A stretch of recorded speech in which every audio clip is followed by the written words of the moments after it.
All right, Friday main event, week 8, Lee, and I can't think of a better place to be.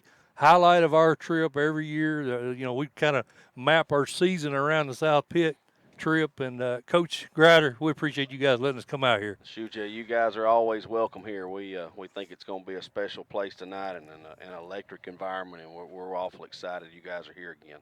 Well, Coach, I think it's been, 3 weeks now since you guys have played a game. Of course, that Red Bank game got canceled because of weather. Then you had to bye a week. Is this the longest break that you can remember as a coach, in mid-season? Yeah, no question. I mean, we've had a week off here or there. We usually have a bye at some point, and then we've had a time or two where we only played 9 games. But to go 3 weeks between games in the middle of the season is, a little bit concerning. But you can look at it two ways. Number one, we were able to get some guys we think closer to healthy and closer to 100%. We got our fullback. Cameron Trussell back, who had not played in about 3 weeks, and I think Ronto Tipton has gotten closer to being 100%. Good. So, there's some positives there, but at the same time, you're concerned about, not being in game action and Right. going against live competition. But it won't take us long to find out tonight if it affected us There or you not. go. Well, Coach, obviously, probably one of the biggest games in the state, across the state, I would think. Meigs is led by Mr. Football and Aaron Swafford.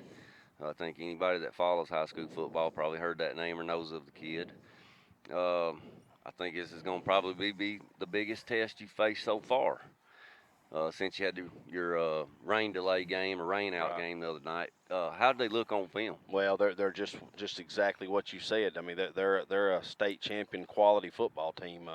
They've got all the pieces, and that's kind of what you look for as a coach is do they have anything missing that could keep them from being able to contend? And I don't see anything with those guys. That they've got as good of linemen up front on both sides of the ball that I've seen in quite a while.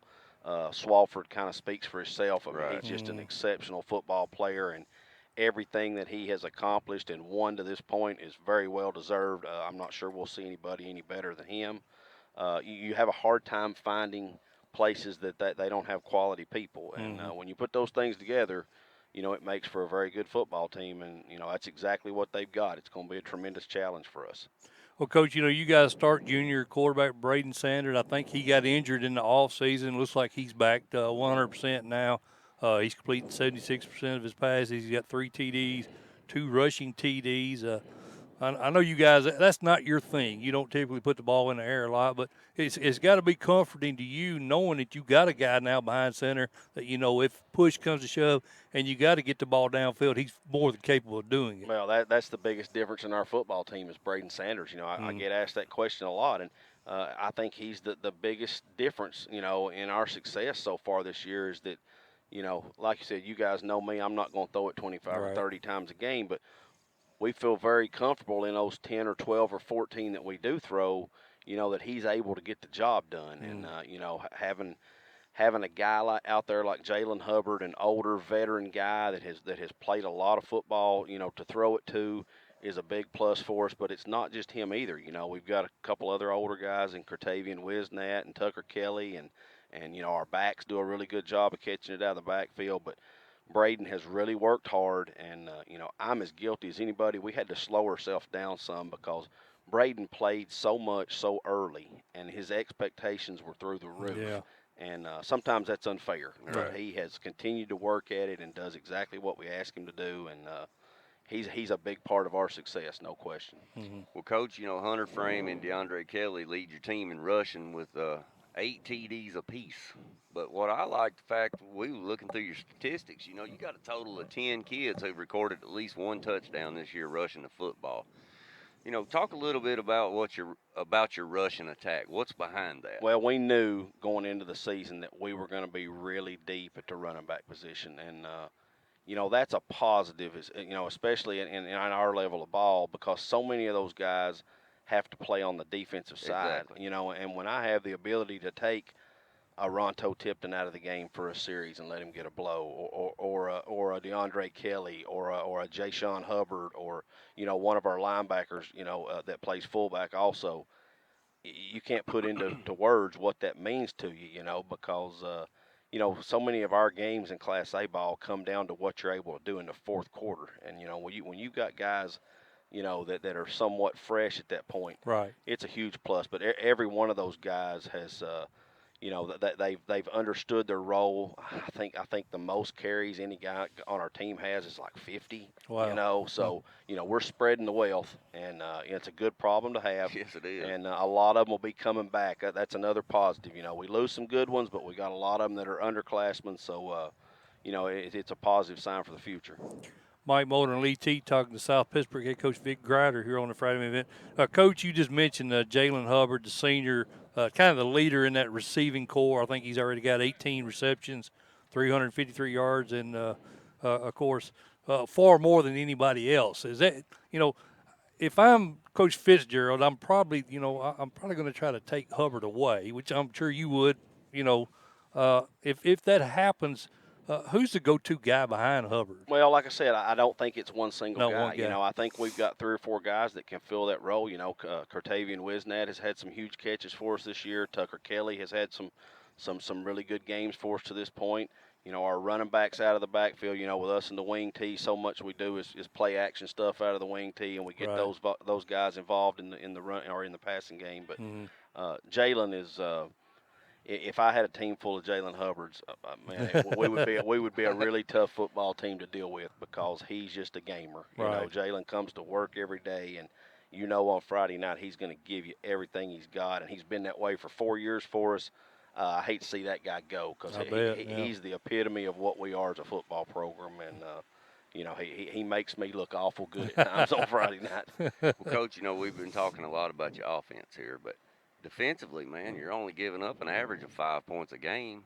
You know, speak a little bit about your defense. Well, we really thought going into the season that's the place where we could be a pretty good football team. You know, we felt like that we had some quality people coming back at the right spots. You know, obviously most people know we didn't graduate a lot of guys last year. We had 5 seniors on last year's team, and don't get me wrong, there were 5 really good football players, but you know, we didn't graduate a whole lot. So we really thought if we could plug in some younger guys at a few key areas that defensively we could be really good, and we thought we would have some good depth, and that's kind of what we've had to this point. We feel like we've got about 17 or 18 guys that we can get away with playing over there, you know. Wow. And that's a lot of guys. That's good, yeah. And, you know, I think that's been our biggest success is we've been able to put a lot of fresh guys out there, and I think overall our team speed there is pretty good. May need them tonight. Yeah, we're going to need all of them. There's no question about it. But, you know, defensively, Sean Peak, my defense coordinator, who's been with me for a while, does an outstanding job. And, you know, we're really happy with where we're at defensively right now. You know, Coach, everybody up in Middle Tennessee area, we kind of think this is going to be a back-and-forth ball game tonight. It could come down to special teams. You know, you struggled a little bit with your PATs. Were you able to try to work some of those kinks out during your layoff right here? Well, been a focus. I think we've gotten better. You know, we got a young guy in there in Hunter Powers, who this is the first year he's really kicked a lot for us, and you know, he's like most young guys. You know, I think it was a little bit overwhelming for him at first, and you know, he's progressively got better, and you know, so much about kicking is just putting in the time. That's you know, and that's one thing that he's done. I look up all the time on the weekends, and he's down there on the practice field kicking, and he's trying to get better, and he is getting better. You know, on the flip side of that, you know, I think our kickoff game has been extremely strong this year. Miles Walters is, I don't know how many touchbacks he's had, but it's been numerous. I think when we figured it up one day, opponents' average starting field position is like the 19, you know, and in Class A ball, when you can make people drive the ball 80 yards, you know, they don't like that. I don't like that, you know, as an offensive coach. So, you know, I think our kicking game's a work in progress. I think it's going to get better the more practice we get, and a lot of that's game practice. But, you know, we're happy with those guys. We think they're headed in the right direction. Okay. Well, Coach, you know, Whitwell coming off of that championship game, we kind of talked about this before we started. You know, they've struggled a lot this year, lost a lot of seniors, lost a lot of talent. But I feel like there's another contender that's coming to the region. Coach Grabowski has done a really good job over at Copper Basin. I think his son has passed for a ton of yards so far this year. Do you view them as maybe the biggest threat in region play right now? Well, there's not much doubt about that because, most people have not talked a lot about it, but they have played all of their region games except us, That's right. and they're undefeated. So, if we can figure out how to win, our the next 2 weeks, that means the game there in week 10 is going to be for the region championship. Right. So, no, but Coach Gorbett, I've got a lot of respect for Me him. too. He's done a really good job at a place that's tough to coach. His son, who is their quarterback, is an outstanding football player. Was last year. I mean, that kid can flat out throw the football. Right. And they're figuring out ways to win games. I think he's got their confidence level up, and that's a whole lot of it too. Isn't absolutely, it? he's got those guys to believing. And I hope it comes down to that 10th game like that. I think that'll be fun. Awesome. I think it'll be great for them. Is that here or there? No, it's there. There. And I think it'll be great for them to be back in that spot again. And hopefully it works out that way. Yes, sir. Coach, in the preseason, I think most everybody had you guys in Greenback tabbed as the teams to beat on the east side in 1A. Since you obviously had so many returners back, and Greenbacks, traditionally, they're very strong. But now that we're past that midway point, is there any other 1A teams over here on this side of the bracket that's kind of snuck up and you kind of say, whoa, let me take notice? Keep an eye Well, the on first it. ones that I always look at, obviously, are the ones we're going to have to deal with in the playoffs, and that's Region 4 up there. And, obviously the biggest surprise, I think, is Monterey. Monterey's 7-0. Yep. We'll know a little bit more about them tonight. I think they play Bledsoe County That's tonight, right. who we're a little bit familiar with. Right. And obviously, I think Clay County, I believe, has got one loss maybe, and That's it was to right. Monterey. I think that might be right. So, Yes, sir. those obviously are a surprise because that's typically been a region that Gordonsville has dominated. But, obviously anybody that's undefeated at this point in the season, You got to keep an eye on. they get your attention, Yes, sir. So, I would say they're the biggest surprise to this point. Well, I we'll go expand just a little bit further, and we're not going to hold you up. We're about done. But, preseason, and Lee and I think pretty much everybody, we're kind of looking at Huntington, over on the other side of the bracket, and then obviously Lake County. And then most people had you guys in Greenback.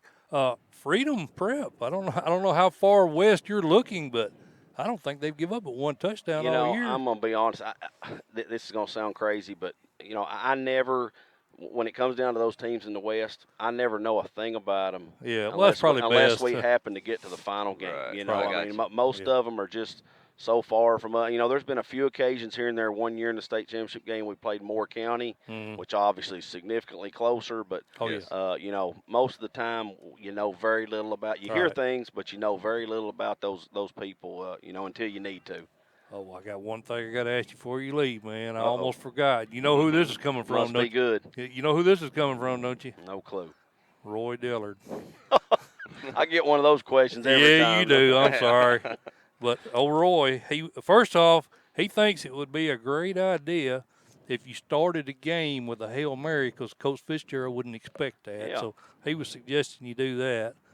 And there was one other thing he said. He said he wanted to know if you knew about that Hayden boy for Meigs. He's 275. He's going to play in the SEC. We know all about And it. he thinks you should match him up against that Walters boy. I promise you cannot miss number 57 for them. He is a good football player. I told somebody last week he's probably as complete a lineman as I've seen in a long time. But he says put the Walters boy maybe on. Maybe I need to go consult with Roy Dillard every week and find out what the game plan is. Yeah, he'll have you kids out here chasing chickens and everything else. So, well, Coach Grider, all right, guys, appreciate it, brother. Coach, thank y'all sir. again. Yes, sir. We always enjoy it, man, and appreciate you guys having us up every season. So, good luck tonight. Man, Thanks. I tell you what, I love driving down the street, seeing all the light poles out here with the South Pitt signs on them and their tradition down here, man. And I think you're doing a fine job. Well, I buddy. appreciate it. This is a special place to coach football now. It's second to none. That's why this one here is here. He wanted to show him. Well, it's like I said, our people do it the right way, and they're really proud to be where they're from. Yes, sir. All right. Coach, go get him tonight, buddy. All right, guys. Thanks. Appreciate Yes, it. sir. All right, we're going to get off of here. We'll take a quick break. We'll be right back with Coach Kevin Creasy. This is Friday Main Event. Kevin.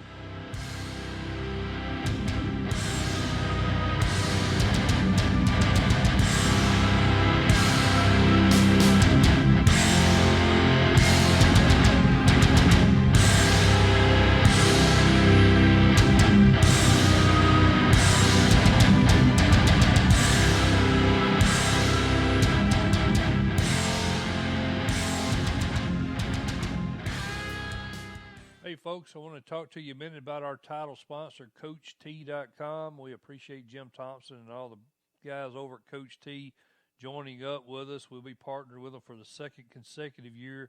So Friday Main Event, we're honored to be associated with such a great website.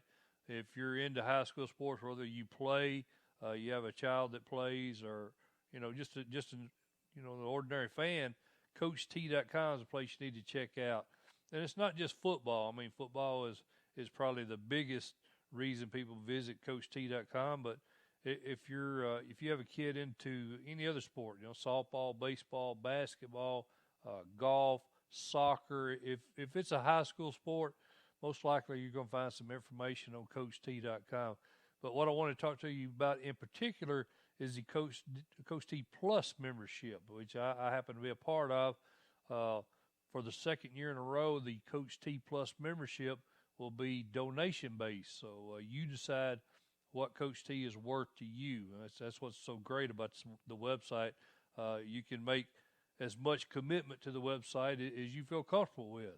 Now, myself, I'm on the website, multiple times a day, as a matter of fact. So, I feel like I owe it to the website and I owe it to Coach T to make a nice donation, and hopefully you guys will feel that commitment as well. We do want to keep the website running.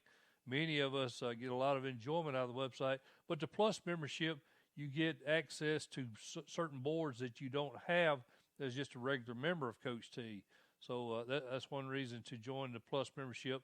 Another reason is you're kind of the captain of your team. You're in charge of the scheduling, or I should say the correction. If there's any corrections need to be made to the schedules, any corrections need to be made to the scores that are reported, you have the ability to do that. And that's what the Coach T Plus membership, it kind of provides you a certain degree of ownership into the website. So please check it out, man. It's on the front page. You go to the home page. Again, CoachT.com. There's a tab right there where you can click and become a Coach T Plus member. And just because you are now, don't assume you are forever. That is a one-year membership, so you need to double check, make sure your membership has not expired. Again, from the Friday Main Event, we appreciate CoachT.com and hope you guys appreciate it. All right, Lee, Friday Main Event coming at you from South Pittsburg. Big game tonight. Number 1 South Pittsburg hosting number 2 Meigs County. Both undefeated. Should be a heck of a game tonight, Lee. I think so. Like we said earlier, Mr. Football's coming to town over here to South Pitt and Aaron Swafford, and South Pitt has no, they ain't got any shortage of good athletes at the 1A level, so It should be a barn burner. Yeah, I think so. Speaking of barn burners, there's going to be a big one next week over in Rutherford County. That's right. I'm hoping we can head over there for my good buddy here we got on the phone to let us. We got Oakland head coach Kevin Creasy on with us. Coach, how you doing, buddy? I'm doing good. You might as well come see us. It's what is it, week 8? It'll be week 9 next week. Yeah. I ain't seen you in 9 weeks. You might as well come on over. Well, man, I tell you, brother, when we was covering Oakland, I would always try to get you on with me. And you never wanted to do it because, and I know you're big into planning for games and you don't want to be interrupted in your pregame, but I did, man. I actually waited this week. I waited for your off week, so I figured you didn't have any excuse not to come on then. That's right. I'm on here too. So what are you doing tonight, brother? You got the off week. You taking the wife out to dinner, or what's going on? I've spent a lot of time with the wife this week. She's probably ready for me to go back to work. Tell you the truth, I thought about catching a game, but there's not any close by. But anyway, I've been watching a little bit of video trying to get ready for next week. Yes, sir. Well, Coach Creasy, one thing that you've been able to do for the most part over there at Oakland is hold your staff together. And, the one thing we've talked about with most successful coaches that we talk to every year, they have that ability to keep their staff together. But do you have any new faces this year on your staff? Yeah, Jason Sharsh, he's been around our county for a long time. Went and was head coach at Spring Hill, but he was head coach at Eagleville for a while. Right. Last stint was at Stewart's Creek, worked with David Martin. So he was a natural fit coming in and knowing the wing tee already, and been a great addition. He's really been a a good coach to have on the offensive side of the ball, and like I said, we hadn't had too many leave, which is a good thing. And that always makes the next year even more smooth. You know, Right. it's hard when you got a bunch of staff changes because you catch yourself coaching coaches, and then you wonder who's coaching the kids. But like I said, Coach Shar, she already knew the wing tee, so that was a plus being with Coach Martin for all those years, and so we just kind of get this thing trying to keep it rolling out here. Well, Coach, like I said, you got the bye week this week. Of course, you guys have a big challenge next week with my good friend Will Creasy. I'm sure you. Well, I was That's just, right. they could easily actually, Coach, and I'm sure you know this, but they very well could have been undefeated heading into this game. Have you been in? I know you said you was watching a little game film. Have you been pretty impressed with what you've seen of the Warriors so far? Oh, without a doubt. You know, I knew this year they were going to be kind of loaded for bear, and like I said, they probably should be undefeated. They lost a heartbreaker to Blackman a couple weeks ago, and Hmm. I think they had some just crazy stuff go wrong against Smyrna, but everybody else they've handled pretty easily, and they've got a lot of talents. You know, these college coaches coming to town. You know, they're just dropping in on Oakland, but they're staying a long time talking to those guys over at Riverdale because they know they got several players. One aspect of Riverdale that we were most impressed with, obviously, is our front seven, and more specifically, the big guys up front. Do you think that's going to probably be the best defensive front you faced so far this year? Yeah, I would say so. We faced a couple good ones. I think Blackman last week Hmm. has really good defense, and Germantown. Germantown has some really good players on defense as well. Right.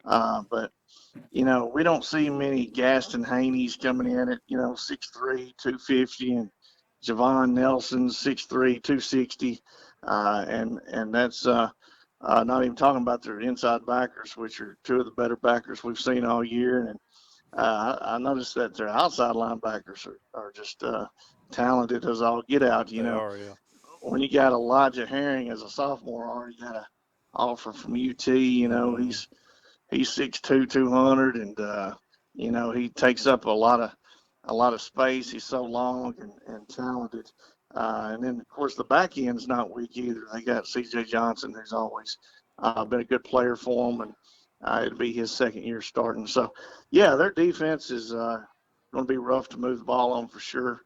Our secret to moving the ball is usually our defense giving us good field position. So Right. hopefully that continues to happen, or we make something happen in special teams. But I think it'll be a good challenge for our offense, just to be able to see how we size up against those guys. And like I said, a lot of those guys already got offers, and it'd be good for our guys to see, how they measure up. Well, Coach, you lost a really good senior quarterback last year in Brevin Nell, but you get Cody Sparks transferring in. Where would you rate Cody compared to some of the better quarterbacks you've had? Yeah, he's kind of a mixture of a few of them. He's got the arm of Brendan Matthews, but Right. he's a couple inches taller, Hmm. and then of course he's kind of mobile and shifty, kind of like Linnell, and all three of them were real sharp, and you know I've been lucky with smart quarterbacks because in our offense you got to be pretty sharp to do all the things that we ask our quarterback to do, and so far he's having a really good season. Mike Mulder and Lee Teat joined by phone with Oakland head coach Kevin Creasy. Coach, I think you've had at least 10 kids so far that have picked up at least one rushing TD, led by Antonio Patterson and Tim Pinnell. Talk a minute about the depth you guys have got at running back and how that's going to benefit you when you head into the postseason here. Well, we're real lucky to have some depth because kind of like last year, we've had the injury bug hit some of our better players. Last year we had two of our three starting running backs out most of the year, Hmm. and now we've got two of our three out this year. B.J. Kennard comes in, starting a lot for us last year because the senior in front of him was injured, and we were expecting big things out of B.J. And he's played about two halves of football, and that's it. Hmm. Uh, and Of course, Jordan Brown's already had surgery. He got hurt in the preseason. He's going to be back for the Riverdale game, but he's ran the ball 3 times all year. But you look at what we had going in the preseason, we did really good scrimmaging Knox Catholic. We did really good scrimmaging Brentwood Academy, really good against Cane Ridge. So when we had everybody healthy, we felt really good about things. But Right. It's one of those deals where we're lucky to have some depth because it's kind of a blessing in disguise, I guess, as long as we get those guys back in time for the playoffs. But so far, it's been a bunch of sophomores and Tim Pinnell running the ball. Right. Well, Coach, you got 10 kids there, like we talked about with TD carries, but you also got 7 kids that caught touchdown passes, led by senior De'Ara McDonald, I guess an Ole Miss commit. Yep. He's one of them kids, man. I think he, even on the other side of the ball, he kind of locks down the other team's number 1 receiver. But would you consider him probably your locker room leader? Well, he's really good as far as getting guys motivated and fired up. He's a phenomenal athlete, and he's one of those guys that want to play on both sides of the ball. Not everybody wants to do that in this league. Right. You're down in South Pittsburg watching those guys. It's kind of expected. Everybody should go both ways down in South Pitt. Right. Well, we kind of, feel the same way. If you're good enough, there should be no reason why you shouldn't play on both sides of the ball. And he's good enough to do it on both sides. And the good thing is we got a couple more receivers that are just as good. Some bring more speed, some bring more size. We got Dee Dee Anderson, who plays with him on the basketball team. Him and Diari, took our basketball team to the state tournament last year. And Dee Dee's 6'6", so he's a step slower, but he's a whole lot taller. And so our quarterback loves throwing to him. And then we got Eddie Willis, who's really fast, and Vic Stevenson, who's our backup quarterback and also plays receiver that's shorter and really fast. So we got a wide variety of different kinds of receivers. And like I said, with a quarterback like Cody, he likes kind of dishing it out a little bit. Hey, one of my favorite players on that roster, a kid that I really enjoy watching, that's Aaron Moore. I mean, that kid, he's a phenomenal football player. Talk a minute about him, Coach. Oh yeah, now there's your leader of the team. That guy, he played some snaps as a freshman, and that was kind of unheard of because when he was a freshman, we had a really good team that went to the state championship, and he's been starting for 3 years, and now he's playing. I stole him a little bit on offense. He's playing some tight end for us, but at the same time, he's standing up more for us. He used to be just a hand in the ground defensive end kind of guy, but he's more of a outside linebacker type now, and he's doing a really good job of getting everybody lined up and playing good pass defense and rushing the passer. And of course, he always does a good job of tackling. And without a doubt, he's our leader on defense, and I think he's leader in the locker room too. I agree. Well, Coach Creasy, buddy, I won't hold you up any longer, man. I really appreciate you jumping on with us, man. And yeah, hopefully we can come on over there and visit with you next week. Yeah, come on over. Okay, good deal. Well, you heard it. I got him on tape. Coach Creasy, man, we appreciate you, dude. Thank you. All right, see you. See you, Coach. Thanks. Yep. All right, Lee. That's Coach Kevin Creasy. That defensive squad he had last year, one of the best I've ever seen. And got as good a one this year. And just as good this year. We didn't get. I had a lot of more questions I wanted to get to him, but we didn't get the full interview done. But that was one thing we were going to talk about was the comparisons between last year's defense and this one. And like you said, Lee, I think they're probably every bit as good as they were last year. They are. You know what was hilarious? Mike, he came on with us a minute or two before we went on air. What are you doing, Coach? I'm watching film. I didn't expect any other answer. I didn't either. I knew it. I mean, that guy puts more hours in, and that's why you see that success on the field. Our buddy You're not going to outwork him. Yeah, our buddy Hollywood down there at Trousdale County, he said, man, I would wake up and 2 o'clock in the morning. They were young, younger guys coaching. He said, I'd wake up at 2 o'clock in the morning, and he said, Coach Creasy would be watching film. Yeah, he puts a lot of work in. Yep. But that's why he's so successful. That's exactly right. All right, Lee, let's take a real quick break here. We got Matt Lowe, Powell's head coach, coming up on the other side of the break. He is Lee Teed. I'm Mike Mulder, and we'll be back after this. Hey, folks, I want to tell you about a new sponsor who joined us this season, Elaborate Images. Marcia and her husband, Sheldon, they've been in business since 2007. They've got thousands of customers across Middle Tennessee now. They are located right here in Unionville, close to where I live, actually. But Marcia does a phenomenal job. Everything we've got from them, hats, T-shirts, sweatshirts. They even designed the banner we use now. I mean, they do excellent work. It's top quality work.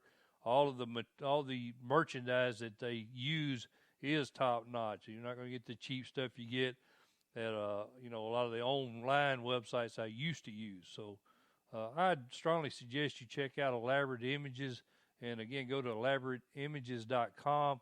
Ask for Marcia. They've got a phone number contact there. Matter of fact, I'll give you that number now. 931-703-5410 is how you can get in touch with her if you don't want to go online. Again, 931-703-5410. That's Elaborate Images. They've got all the Friday main event apparel already set up, and you can tell her what you want from us. Or if you just want to go out on your own and get something designed for your business, I mean, they're great. We've been using them for a couple of years now. She decided to be a sponsor of the Friday main event this year, and we're very grateful to have them on board. All right, Mike Mulder and Lee Teat, we are back here at South Pittsburg. South Pittsburg getting ready for a big one with Meigs County. Lee, we've had two great interviews so far. Vic Grider joined us here live, and then, of course, we just got off the phone with Kevin Creasy, head coach over at Oakland. Got another great coach on the line with us, Knoxville, over in the Knoxville area. Powell Panther head coach Matt Lowe joins us. Coach, how you doing, buddy? Hey, I'm doing well, guys. Thanks for having me on. We appreciate you joining us, man. I'm sure the people can hear in the background, man. You had softball practice for the daughter tonight, right? That's right. My middle daughter, Elizabeth's having softball practice tonight, so we're here hanging out for a while. I can relate to that, man. Like I was telling you in the break, man, I used to coach my daughters. That's great. Well, Coach, I'm sure the folks over there at Powell, they're probably tickled to get you back. Had some down years while you were gone. You're back now. How much has things changed? I think you graduated in '95 over at Powell, didn't you? That is correct. Yeah, actually, I'm a multi-generation. My dad was a Panther. He graduated, I think, Powell High School in 1971. Wow. And then obviously me and my two sisters graduated from there, and I graduated in 95. And so, it's one of those things to actually have the opportunity twice now in my career to come back to my alma mater and be the head coach. And, I'm truly blessed on so many different levels. Well, Coach, I think following that 2011 season, you guys just narrowly missed that undefeated season. Fell to Henry County 17-14 in that title game. I was wondering, how does this team you got this year compare to that team?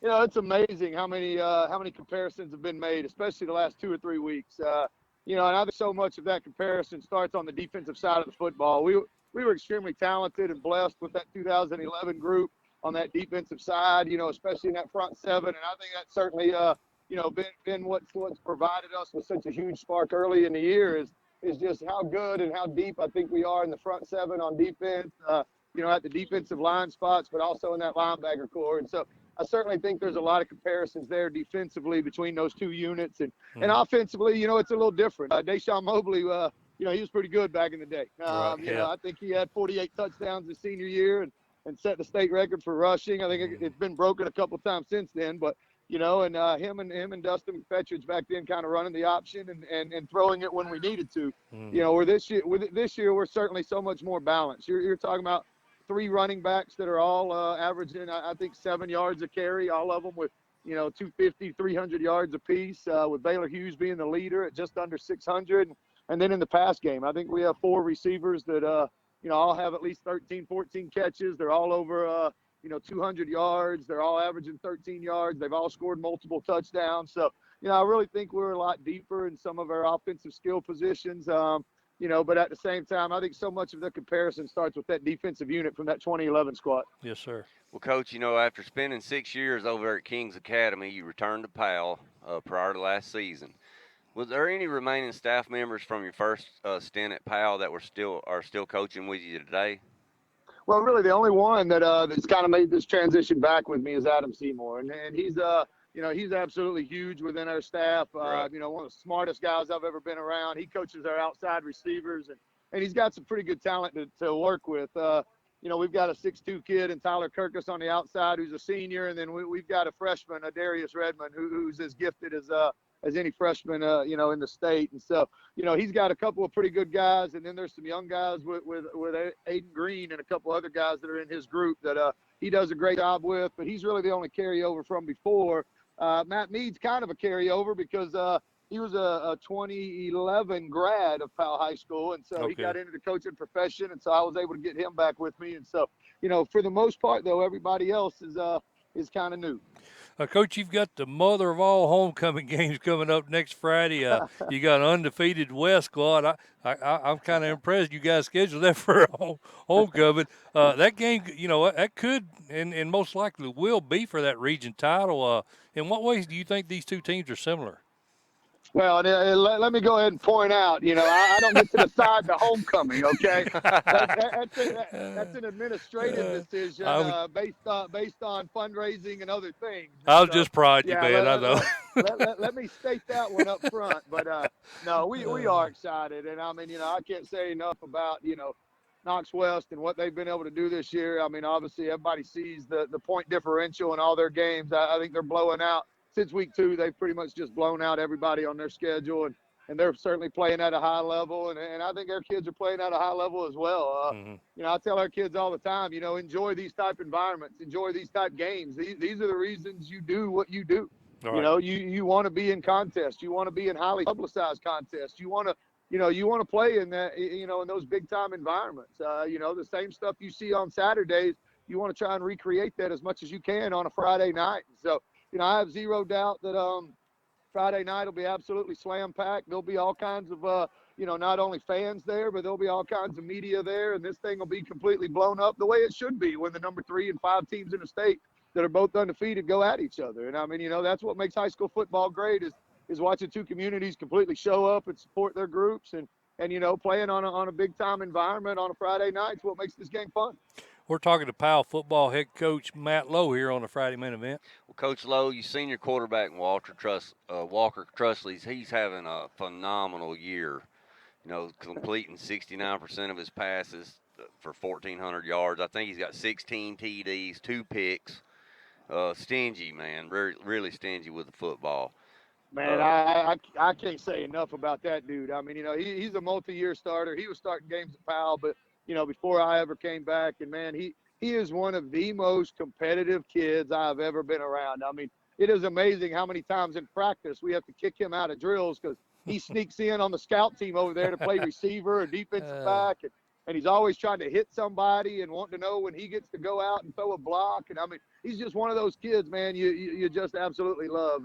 But to watch his development really this year under Josh Jones, who's our new offensive coordinator, man, I tell Josh all the time, I've been so impressed with the development he's had with Walker and Walker's buy-in to we're doing. Is he considering going back? I know he committed to baseball. Does that mean he's considering changing over to football then? Well, make it simple. I certainly think he has a long career ahead of him in baseball, but at the same time, I've had multiple colleges that have reached out to me and asked that exact same question, and my answer is very simple. Make this kid make a choice. There you go. Bottom line, give this kid the opportunity. There are lots of kids, Hagan Owenby was the last one, and we got the opportunity to coach him. When he actually went to ETSU, he played baseball and football for 2 years. Okay. Now, he ended up giving up football and winning the home run derby and got drafted, and he's still in his professional career. But at the same time, give these kids the opportunity. Exactly. Yeah, we know it's tough to go and play multi-sports at a big-time level, but at the same time, kids love to play, and Walker's one of those kids. There isn't a situation that's too big for him, and he's going to have highs and lows, but, man, that kid's going to show up every single day ready to compete. Well, Coach, Baylor Hughes, he's another kid, very talented kid for you. I think he's got 590 yards rushing, 7 TDs. Also, he's very impressive at safety. I know he's got a couple of interceptions. I've watched a little bit of huddle video on him. I've been really impressed with Baylor. I know he's got offers, but has he made a decision yet on where he's going to play ball? He has not. He's still very much open. And, Baylor's one of those kids that gives himself so many opportunities. And it's the same message you give to all these young guys when they're coming in. Take your academics seriously so that when that time comes, you have as much opportunity as you can. And, you're talking about Harvard offers, you're talking about Princeton offers, you're talking about Bucknell, you're talking about Columbia, you're talking about some of the, the most prestigious, academic institutions there are have offered that young man a full scholarship. And, man, what an opportunity that is for him. Then on top of that, you've got so many of the other, Division I or 1AA guys that have also offered him that same offer. And so, right now he's very much undecided. He's trying to get on as many campuses as he can. But, the big, kind of question mark with him is what's he going to play at the college level? For us, we had to move him to tailback, which is maybe a little bit unnatural for him. But he's just such a great athlete. He's 5'11", he's 205, he's the fastest kid on our team. So, it was an easy move for us, but that also meant kind of reprogramming him a little bit. He's always been a receiver and a defensive back, and now we're asking him to do some things for the greater good of the team, and all he's done is show up every day and go to work and got better week by week. Well, Coach Lowe, we talked about your offense here, but, man, your defense is holding people to 10 points a game, and I think in your last 5 games you've held them to 4 or less. Talk about Colton Webb, Evan England, and some of your defensive leaders on the side of the ball. Yeah, man, I'm telling you, that front seven nasty. That front seven's good. And, make it simple. I think it all starts with Colton Webb. And, his stats kind of speak for himself. I think he's got 47 tackles with 30-something being solos, but he's got 17 tackles for loss, 6 sacks, and I think he's got something like 20 quarterback pressures. And, Wow. for us to have a quarterback pressure, you've got to be making contact right after that ball comes out, or you've got to completely disrupt the throw itself in order to make that happen. And I'm telling you, he's another young man who's going to continue to get more and more opportunities. He's already gotten some from Wofford and Jacksonville State, but he's 6'3", he's 255, and he can run. So, he's going to continue to get those opportunities. But, then beside him, you've got a young kid in Dakota Ogle. You've got another senior with some experience in Jackson Daniel. You've got some guys there that are what I always call the meat eaters of that group that are there, that they're going to change the line of scrimmage. Those guys are fun to have around, and it certainly frees up that linebacker core. With the return of Eli Owens and Daniel Stanford and Corion McIntosh, Evan England, Jordan Brown. Like I said, there are 4 or 5 deep there at linebacker of guys that can come in and make plays, and that certainly frees us up because Corion McIntosh and Jordan Brown are also helping us on the offensive side. So to have some depth there where we can bring somebody in, give those guys a rest so that they can go and play a little offense is absolutely huge. And we continue since week 1 to get better and better on the back end. Baylor's come in and certainly provided a spark there, but, some of the stuff that some of those seniors with Gage Foster and Cole Judy, and then a couple of freshmen and Gianni Magnus and Jason Faust. We got 2 freshmen starting in the secondary, and it'd be tough for you to pick those guys out if you couldn't see them, because I'm telling you, they can get downhill and play. Well, Coach Lowe, I know you need to get back to your daughter's practice, man, but we appreciate you jumping on. I'm going to try to find a feed somewhere, man. I'm expecting a heck of a game next week when you guys play West. So looking forward to that, man. And good luck to you guys. Man, I appreciate it. It's awfully fun. It's awfully exciting. And, this is what high school football is supposed to be about. Absolutely. Well, Coach, if everything works out, maybe we'll see you up there in Cookeville this year. It'd be a lot of fun. I'd be happy to do that. All right, Coach. Good luck to you, buddy. Thank you, sir. Thank you, Coach. Bye-bye. All right, Lee. That was Coach Matt Lowe, Powell's head coach. Hey, buddy, he's fired up. He is fired up, man. He conducts the interview by himself. I like that. All right, well let's play their schedule here, Lee, and we'll get Coach Fitzgerald on. We got him over here. He's ready to roll too.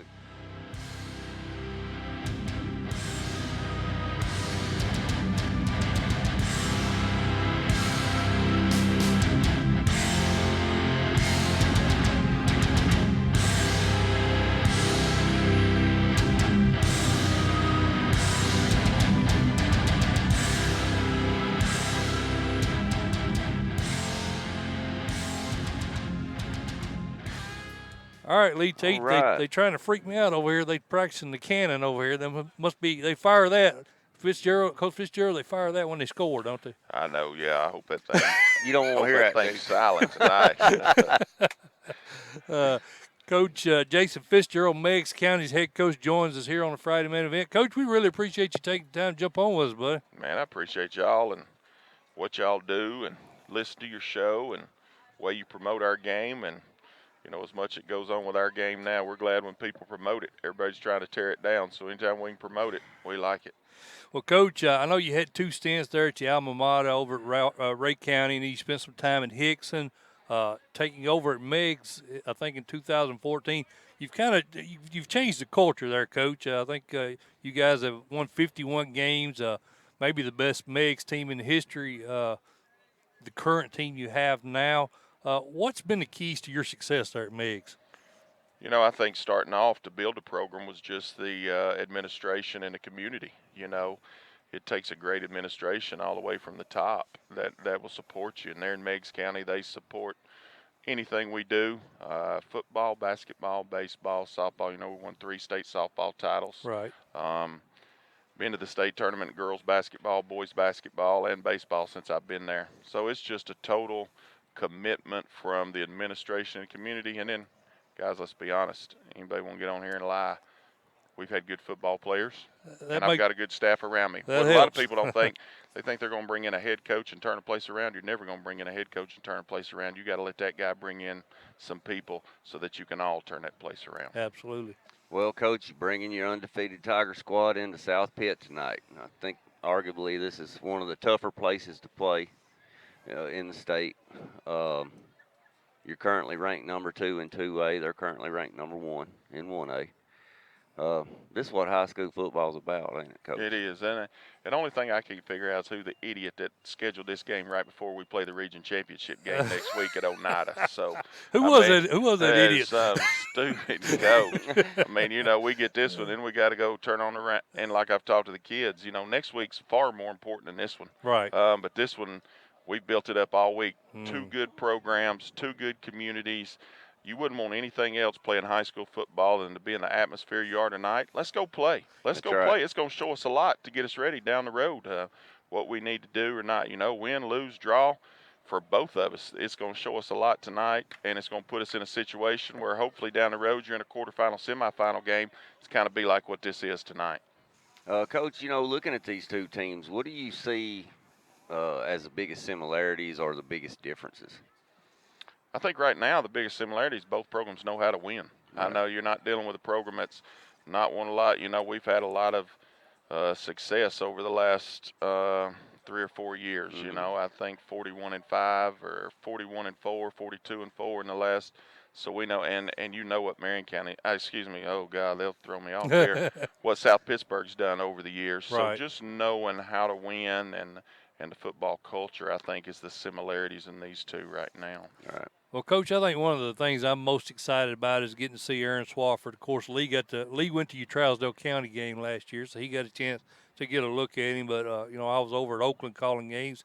Talk a minute about what Aaron has meant to this program over the last 4 years. I think the biggest thing, Aaron, has been it's a little bit different from a lot of really good players. He's also the hardest working player on the team. So since the day he walked in, he's been you know, he's been in the weight room. He's been on the fields. He's led the sprints. He's, you know, first one on the field and the last one off. Get the kids together. They all listen to what he says because they know he's not just talking. You know, he's working and he's living it as well. So, you know, sometimes you get some that are really good and they think about themselves and their teammates really don't like that. But Aaron's got a really good rapport with his teammates, and just from his work ethic and things like that, he's been a leader as well. He's still pretty firm on that Navy commitment? Yeah, in fact, they went up there last weekend. You know, when you sit down and talk about it, you're going to play in Conference USA. You're going to get an education from the Naval Academy. I mean, really, if you're looking at it as a parent, what's better? Yeah, What's nothing. better? Yeah. What's better? Coach, I know one of the starting defensive tackles up there at Navy, Jackson Pittman. His dad is coach at BGA there, Battleground Academy now, Jack Pittman. And, man, they're excited to get him, aren't they? They say the same things about, you know, him going to Annapolis, and it's just such a quality education. So kudos to Aaron for that. And man. Great football, man. I mean, you're in the conference with Houston and SMU and Memphis, and you know, there's playing on TV, right? UCF. That's right, man. I mean, what else you going to get when you look at football and the education you're going to get for your future as well? Well, obviously Aaron's having another huge year, but he's not your only weapon, man. You got Jackson Fritz and Will Meadows that are running the ball very well, I think, this season. Now, talk a minute about those 2 kids. Hey, Jackson's a guy who's kind of been our H-back, fullback. He's also run the ball for us. You'll see him. He's that hybrid H-back that'll fill it up in there for you, that'll run it, or he may have the best hands on the football team. So you may see him sneak out on some routes and get the ball and do some different things. But you will see from him. Now, Will's really come on. Will got hurt during the year last year. We thought he was going to do some big things for us last year, and he's come on this year. And the last 2 games he's had over 100 yards. So that's taken some of the pressure off Aaron. But it's kind of in the bloodlines for Will. His dad, if you go back and look, I mean, he's number 2 in total yards for a season when he was back at Meigs County High School and Gary Meadows back in the early 90s. So he's got some of that in his blood, too. Well, Coach, any run game is only as effective as the guys up front. Take a minute to talk about the 2 All-State linemen you got, Gage Garner and, of course, Malachi Hayden. I think he's only a junior. Talk a minute about those guys and, what they've meant to the team this year. And we talk about it all the time. People ask me all week, who's going to win this football game? And I say, we can talk about Aaron, we can talk about our skill guys, we can talk about Pitt's skill guys, but whoever wins the line of scrimmage up front on both sides of the ball tonight is going to be the one. Sometimes we make this game too hard, but if you can win the line of scrimmage and you can win the turnover battle, 95% of the time you're going to win a football game. That's right. Those 2 guys lead us. Gage has been our center for 3 years, so nothing's too big for him. Malachi, he's a junior, about 6'2", 275 now. Bad thing is he nicked an ankle a couple weeks ago. May not start him tonight. Don't know how much we'll see Malachi, but we've got confidence in our backup. Again, trying to play that game. Do you play him right here and get him nicked up again when you're going to region championship game next week, or what do you do? So you will probably see him some. I don't know how much you'll see him, but those guys lead us. We had 3 guys. That was our biggest hit from last year, was the 3 offensive linemen. But we feel like where we are right now, we're pretty good on the offensive line and maybe a little better up front right now when Malachi's healthy than we were before. We lost our big receiver early in the year that was coming back, 23, that you saw at Trousdale last year. Right. Got a Liz Frank sprain in his foot the first half of the first game and is out for the year. So, well, who's everybody on Coach T talk about is coming back tonight? Hey, guys, listen. Oh, come on now. Can't let it out, man. Oh, yeah, I can let it out. We have a young man that's a manager for us. Has been a special ed guy. That was just him. Came up and saw you, loves being around, and so it kind of leaked out that he was coming back. His first game, he's been there all year. Hey, that might be the difference. I figured, I got some guys around that'll stir the pot. So when they heard Bobcat was coming back, they said, hey, let's put it out there and see what everybody thinks. That's awesome. Well, Coach, tonight, obviously, Coach Grider, one of the best coaches in single A football, probably one of the best coaches around, to be quite honest with you. But what he likes to do is, and as any good coach does, he's going to try to limit your rushing game. Going to try to take your run away from you. Do you see an opportunity for Huckabee to make some 25-yard catches tonight? Because that's his average. That's his average. You think he's going to make some impact? And he's a good he's a sophomore for us too. And then we got a sophomore over there in the slot that's going to play, and then we'll have Maldonado that's going to play, and a couple other guys. We feel good with our passing game. Yeah. We're just kind of the philosophy, if you can run the football, let's run it, because when you throw it, out of the 3 things, 2 of them that can happen are bad. That's right. But if they're going to limit you and stack them in the box, then we feel good about throwing the football. And, if they stack the box tonight and we can't run it, you'll see us throwing the football. Right. Well, Coach, we spent a lot of time talking about your offense, but, Canyon, Grant, and, of course, Aaron, they've done a really good job defensively. I think opposing teams only averaging 167 yards of total offense, 6 points a game. Talk a little bit about your defensive side of the ball. Well, we've had a lot of kids that come on this year that we really weren't sure about. Got a defensive end in Daquan Tatum. That's just a sophomore who's playing really good for us. A nose guard in there who's just a junior. And Hunter Brown is playing really good for us. Hagan Lowe's a junior at linebacker. Brady Blevins is a junior at linebacker who started for us last year that's back. Canyon, of course, is back. Montana Lau, who started, is back up front. We brought back both of our outside linebackers from last year, in Jair Beeler and Gabriel Maldonado. We've kind of moved Gabe to the secondary, so he'll be back there for us. And they got a guy named Aaron Worthington who's going to start at corner. And then, of course, Aaron back there who's done a good job. Ball, just just sees the football and makes plays. That's all I know to tell you. But those young guys have come on, and the good thing is, between our offense and defense tonight, when you see our first units out there, both together, you're probably going to see 30 players. It's not like you're going to see 11 on one side and 11 on the other, and they're all playing. I think we only start 2 guys both ways tonight, and that'll be That's good. That's real Maldonado good. and Aaron. And then, on our defensive line, you'll see us roll 5 or 6 guys at outside linebacker. We'll roll 3 or 4 guys, and we'll roll them at inside linebacker. And you might see 5 corners tonight and 2 or 3 safeties. So we try to get as many people involved as we can, knowing that's going to help us down the road. Absolutely. We're talking with Tiger football head coach Jason Fitzgerald here on the Friday Main Event. Coach, you mentioned earlier, region impact tonight's non-existent. None. This is just a game you come out here and you compete, and you try to put your best product on the field against his best product, and the best man wins. That's it. But next week, like you mentioned earlier, you jumping into this Oneida squad.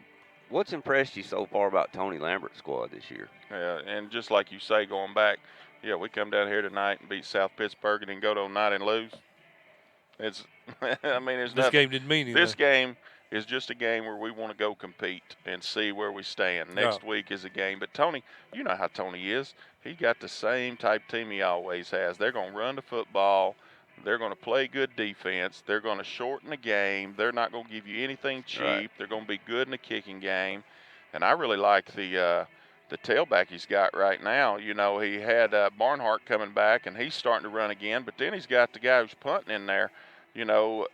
He's got some speed. Everybody talks about him as a punter, but if you watch him run the football, he's got some speed. And then they got Sexton on the outside. But, when you go to Oneida or you play Tony Lambert, nothing's going to be easy.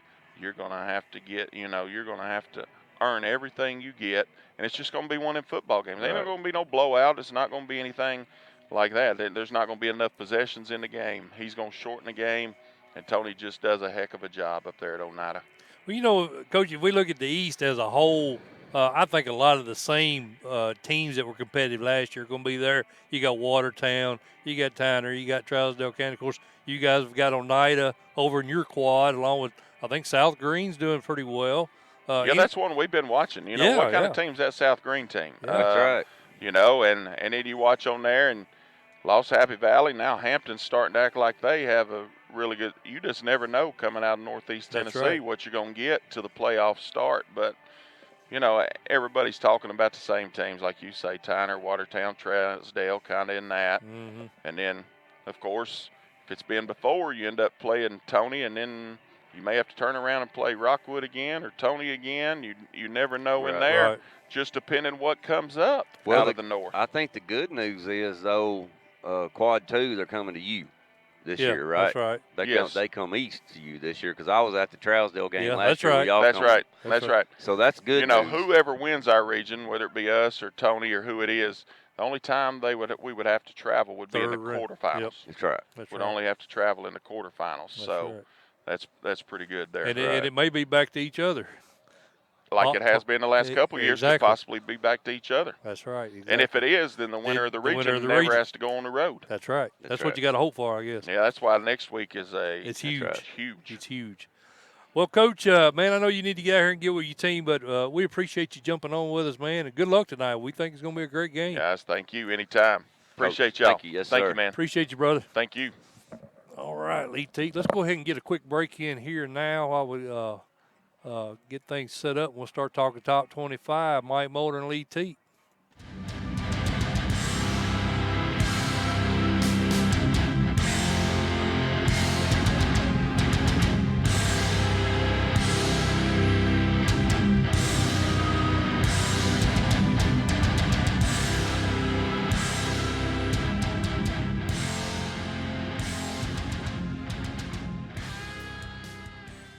Check them out, elaborateimages.com. Hey, folks, I want to tell you about a new sponsor who joined us this season, Elaborate Images. Marcia and her husband, Sheldon, they've been in business since 2007. They've got thousands of customers across Middle Tennessee now. They are located right here in Unionville, close to where I live, actually. But Marcia does a phenomenal job. Everything we've got from them, hats, T-shirts, sweatshirts. They even designed the banner we use now. I mean, they do excellent work. It's top quality work. All the merchandise that they use is top notch. You're not going to get the cheap stuff you get at a lot of the online websites I used to use. So I'd strongly suggest you check out Elaborate Images, and again, go to elaborateimages.com. Ask for Marcia. They've got a phone number, contact there. Matter of fact, I'll give you that number now. 931-703-5410 is how you can get in touch with her if you don't want to go online. Again, 931-703-5410. That's Elaborate Images.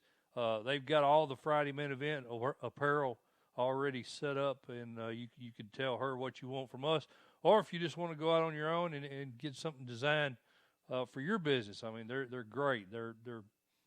We've been using them for a couple of years now. She decided to be a sponsor of the Friday main event this year, and we're very grateful to have them on board. So check them out, Elaborate Images.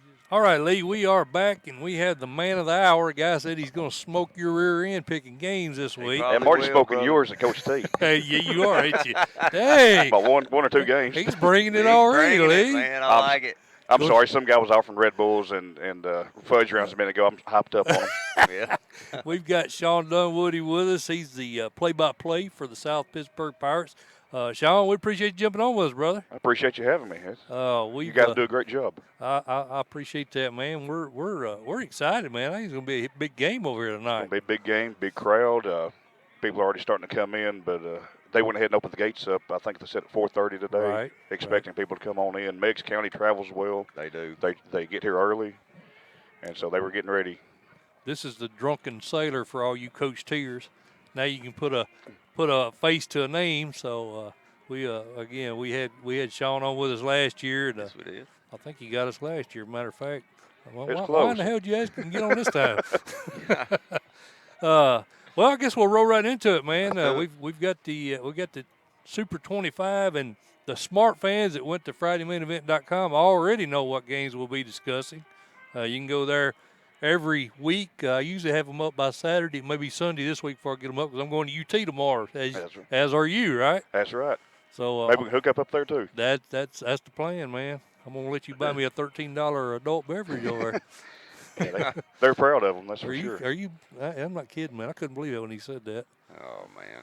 All right, fellas, the number 25 game we've got on the docket is White County at Livingston Academy, and I think White County, didn't they go independent this year? They did. They're not in a region. Not in a region. Of course, going 0-10 last year. They've got off to a 4-2 start this year, but they're up against Bruce Lamb's Livingston Academy Wildcats, 7-0. Undefeated. Any chance, Sean, that the Warriors get upset tonight? I've got Livingston Academy staying undefeated. I mean, I think they'll blow them out tonight. Yeah, Lee. Man, Livingston Academy might make some waves in 4A, buddy, because that Will McDonald, their quarterback, is the real deal. Yeah. No, not unless the chance. bus don't show up. Mark Frazier's done a really good job there at Sparta in his first year there, but I mean, hell, they were 0-10 last year. Yeah, so 4-2 is a great start for them, but exactly. I just don't think they have it tonight. I don't think they have the horses to run tonight, so I'm gonna go with you guys. Livingston Academy. See, we start out with a lob toss, make it easy on you, and then we get into a little bit harder games. This is another for me. I don't know. This one's tricky. On the surface, you're looking at the Wildcats because Laverne has been, historically bad, but this year they've played pretty good. Of course, we're talking about Laverne, the Wolverines, 3-3, 2-1 in region play, 42-14 over Overton last week.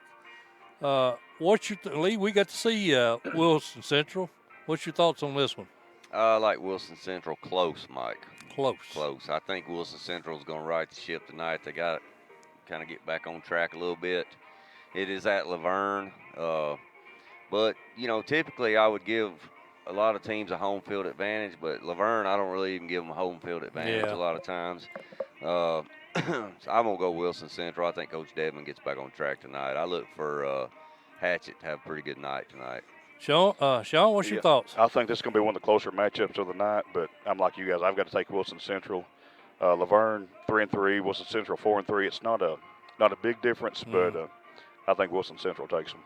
Well, Wilson Central really struggled with Hendersonville last week, and I really thought that was going to wind up being a good game after, of course, Lebanon had knocked off Hendersonville. So I thought that game would be good, but they couldn't get anything going.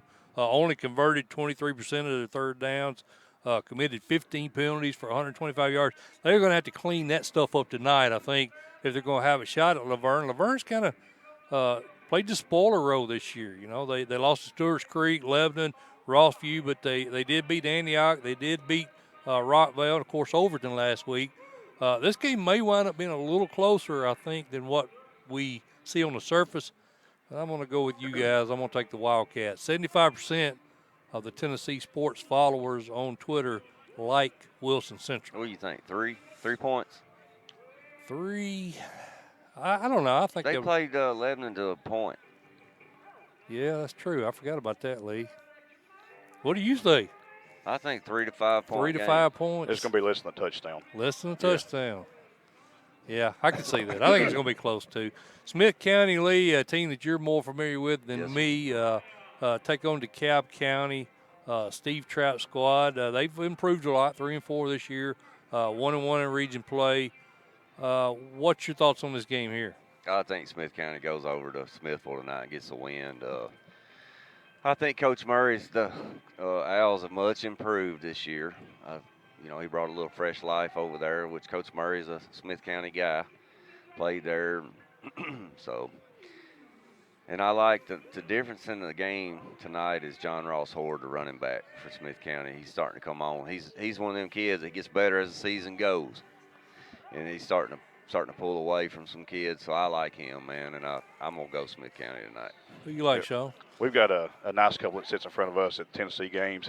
He's from Smith County. He keeps me updated on Smith County and Gordonsville, and that's got nothing to do with this game. But, you know, in their honor, hey, I'm going to go with Smith County. But, no, he talks about the improvements they've made and things like that, and I think they'll take the care. They like they like the coaching change, or they like do. Scott Murray? They seem to think he's got it going on up there. They like him. They like what he's got going. Good deal. I'm going to go with you guys. I'm going to go going Owls. I'm going to go Owls as well. We haven't got to the hard thing. I'll tell you what, this week here, because there were so many teams that were off this week, there was a number of teams that had bye weeks this week. So the games to get our 25 from that we had to pick some games that I normally probably wouldn't pick. This being one of them, Henry County at West Creek. I think James Counts' team head and shoulders better than West Creek, but West Creek is 4-3. Got a pot, and this is a region game, so who knows? But I like Henry County in this one. Well, at 4-3, West Creek's had a good season, but yeah, Henry County wins big tonight. Oh, no doubt. We won't spend a whole lot of time. I do like the fact that they're starting Ryan Dameron. Of course, I'm talking about Henry County starting a freshman. Sean, I don't know if you knew that or not. No, I did not. Starting a freshman QB all year long. This is a team that was in the title game last year. They got several starters back. Quarterback was not one of them. They're going with a freshman, and that can help down the road. I mean, you look right here tonight at this game. I know I'm jumping ahead, but we've got a guy starting tonight. He started as a freshman his first season too. So it may not be great for him this year, but on down the road it's going to pay off. Well, he hadn't hurt him. He's completing 62% of his passes. That's pretty good. So he's doing a pretty darn good job for but the they got Patriots. A big front in front of him. Yeah, they do. That helps. That definitely helps, especially when you start a freshman quarterback. So it's an interesting game, Mike. Yeah, this is a real interesting game, Lee, and that's what I said. We're going to get into the meat of this lineup now, and this is where we get into the meat of the lineup. Dobbins Bennett at Farragut. 63% of our Tennessee sports fans on Twitter like the Admirals, but Dobbins Bennett remains undefeated. This, in all likelihood, I think, is probably for that Region 1 title tonight. I think so. I think Farragut's going to put up a fight in it, but I think Dobbins Bennett pulls away in the end. Stays undefeated. Like the Indians. What about you, Lee? I like Dobbins Bennett as well. Like Dobbins Bennett as well. Common opponents, I think. Y'all remember Gavin Wilkinson's playing for Farragut, right? And he's doing really well. And And they got an all-season or all-state kicker, too. Yeah, But I like Dobbins Bennett to go on the road. I think they got it going right now, Mike. I think they're rolling. Both teams undefeated in region play. Dobbins Bennett, like you mentioned, lead 35-0 over Jefferson County last week. I really like Wilkinson, though, man. He's a senior quarterback, returning starter. He had close to 2,000 yards passing last year. He's doing very well again this year. You think it's a region title game right here? I do think this is a region title game. Now I think Science Hill is still in the mix, but in all likelihood, this is your region title. I'm proud. I want to go the other way just to be different, but I don't want to give y'all an edge. I don't want to give y'all an edge just quick because I actually like the Indians too. I'm gonna go with you, but I think this is probably gonna be one of the best games over in the. It's gonna be a real close. I think it's gonna be close, Mike. Yeah, I do too. All right, well let's move on then. We'll find one we'll split on here eventually. And I doubt this is gonna be it. Stratford goes and visits our buddy Justin Robinson over at Sycamore. Sycamore 3-4, 2-1 in region play. They did beat Harpeth.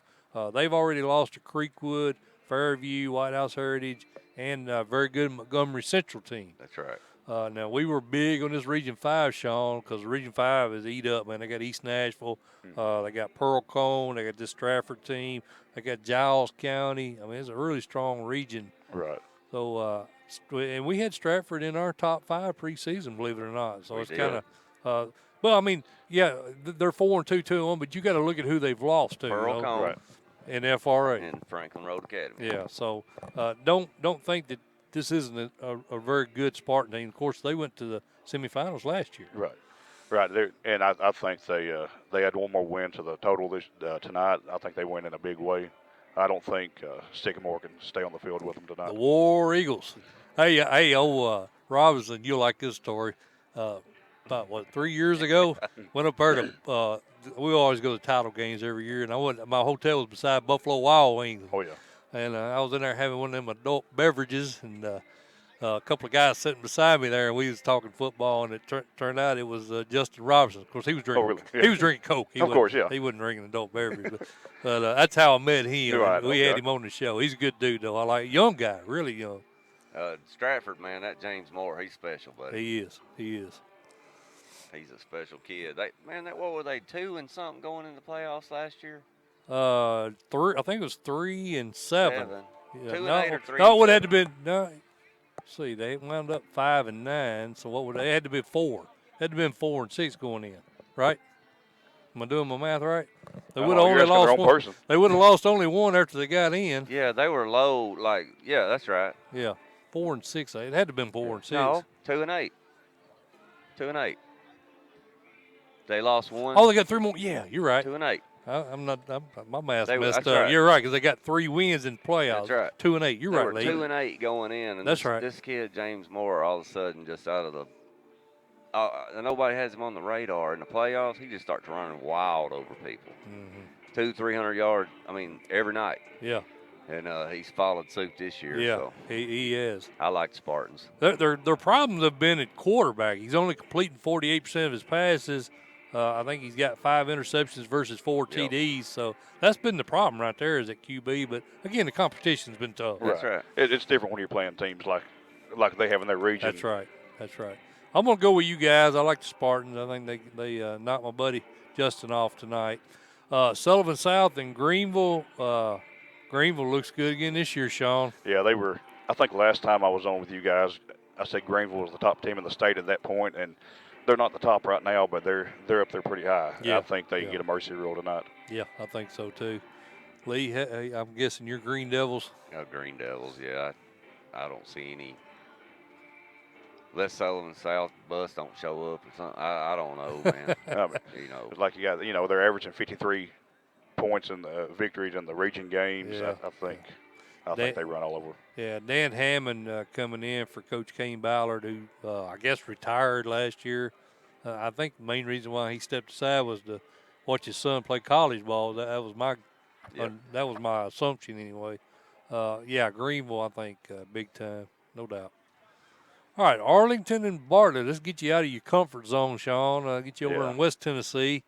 Bartlett hadn't won a region game since 2014, man. They're sitting here 4-3, 1-1 in region play, taking on the Arlington squad, 5-2, 0-1. Lance Tucker in his first year there at Bartlett, doing a really good job with that program. What's your thoughts on this one? This one, this is one I've been back and forth on ever since I saw the list. It's a toss-up either way. I'm going to have to go with the crowd and the Panthers of Bartlett. I think with this game, it's at Bartlett, right? That's correct. That's right. I'm just going to go with the home team here. I think this is another one of those tough ones, though. What about you, Mr. Teat? That Teat man? I'm going Arlington. You're going Arlington? Yes, sir, because they lost to Houston, which we know about Lincoln Parr. Nobody's talking about Houston right now, but they might be there at the end. Well, actually, both the teams lost to Houston, Lee Teat, and Bartlett lost by less margin than Arlington did. I'm going to go You going to change your pick? Nope.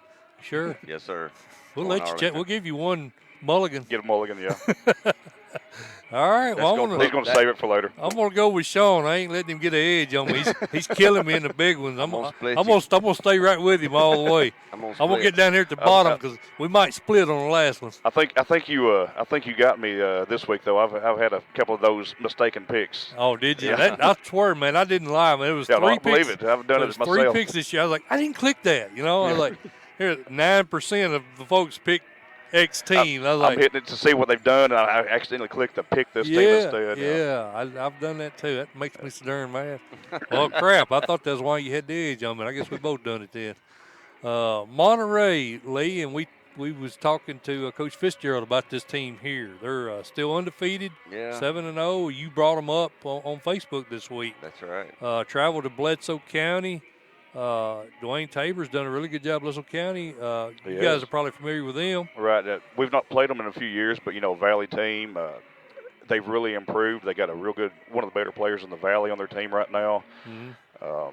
Real good team, and I've been with them all week long on this game, but something today just tells me Monterey, they're having a great season. They're undefeated. They're probably going to win that region. Which is a surprise because I think y'all talked to Coach Crider about this earlier, but that's always been Gordonsville's region. I think Monterey gets this game tonight, and I think they go on to win that region. Not so fast, my friend. Yeah. Need a pencil? You gotta look at the competition. And we can go 7-0. Here's their competition: 2-4, 0-7, 0-6, 1-6, 1-6, 2-5. Combined record of 4-34. That's I don't want to get really excited. Right, exactly right. Yeah. And Bledsoe has played probably a little bit better schedule than that. A little bit, but they did have East Ridge. And they had and they lost to Sequatchie County. Well, I forgot about that Tyner game. They played tough, but they played without their best player also. You want your mulligan? I think I'm going to take my mulligan. I'm going back with Bledsoe. Now watch Monterey. Hey, you're a nice guy. I know, man. You could have went ahead there, brother. What's bad is now I've lost it because one of these down the road I know I'm going to want to change. We'll talk you into a different one now. Yeah, I'm going Bledsoe, Mike. I'm going with the Warriors of Bledsoe County. At Bledsoe, too. Yeah, that Bledsoe, and I like the fact they played a much tougher schedule. Right. So hey, if you don't believe, I got it right here on my paper. I had them to begin with. No. Hey, we got the recorded audio. Though. That's right. But we give you the mulligan. That's all right. West Carroll and Houston County. This is another game over in West Tennessee. The War Eagles sitting out 4-2. They're undefeated in region play, as is Houston County. Houston County is a kind of a shocker to me. Man, me too, as buddy. an undefeated squad. They were good last year at 7-4. So, but I was kind of shocked to see them undefeated. And the big win over Riverside, that was a big game for them last week. All right. 27-10 victory there. Houston County's got one of the best offenses you'll see. They're loaded as far as offensive stats. So, what do you guys think about this one? I don't look for there to be a Carroll County accident tonight. If there's any Porter Wagner fans out there, they'll get that one. But Houston County, there's going to be some undefeated teams go down tonight, but it won't be Houston County. Yeah, I like Houston County as well, Mike. They're at home, and like you said, I think they're putting up points, and the offense is rolling, so I'm going to go Houston County. I thought this was kind of I didn't really know which way to go, just mainly because I don't know a whole lot about them. Then I saw the big ones. Did you see that? 99% of the big ones are Houston County. Houston County, I saw that. And those guys are pretty smart. Most Right. of those guys doing those games, well, except for Right. maybe me, but I was like, well, if it's that easy to pick that game, I'm going to go that direction also. All right, so we're all on the Fighting Irish, right? Yes. Hey, buddy, come on in here. What's going on? We got Pirate Tom and Pirate Mike in here. Pirate Mike a hat. Well, I need that. Here, let's give Pirate Tom one too. What's up, Mike? Yeah. Doing okay? Long time no see. How you doing, man? Hey, Tommy. Doing pretty good. This All right, good. this is my guy right here. How are you, He did a game with me in Moore County a few years ago. You doing good? Smile. Wave at Oh, him. that's a cutie pie. What you doing? Show her. She don't see. She can't see. How you doing? Oh, okay. Good to meet you. I'm trying to get her. She couldn't see the camera. She Oh. was wave at it. Oh yeah. Okay. Bear with us, folks. Look at there. We got the little girl in here. You see yourself on camera? That's pretty cool, ain't it? All right. It's on TV. Hey, good to see you. All I'll right, holler see at y'all. y'all in a little bit. Good to see you. All right, right. thanks, man. Yeah. It's a couple of good guys right there. Yes, Good sir. folks right there, man. They're all in on South Pitt. I'm glad yeah. to see he's feeling up to coming tonight, man. Yeah. Mike's had a tough Tough time, time, man. buddy. But I just kind of showed you how tough he is, man. He's been through a lot. He has. I tell you, he graduated with my sister, and I mean, he's been battling his whole life. And Yeah. I tell you what, just for him to still be here today has been a miracle. Yeah. So it's good to see him out and about. Yeah, he's a good one, man. I always I'm with him on Facebook and everything. I always stay in touch with him, and good family. His wife's a saint. Yes. She's a good one. All right, fellas. Sorry about that, folks. Had to do a little bit of socializing with their buddies there. What game was we? Mount Pleasant. Is that where we Mount was at? Pleasant. This game right here is interesting, Lee, because Yes, it Loretta. is. Yeah, Loretta kind of shocked me. The Mustangs have played well. Beat Community 41-14 last week. Talk about this game a little bit. What do you think? Mike, what is interesting right here to me is that Summertown's playing really good right now. Yeah. And Loretto went to 2 overtimes, I think, with them. Yep. And Mount Pleasant is that right? They beat Summertown?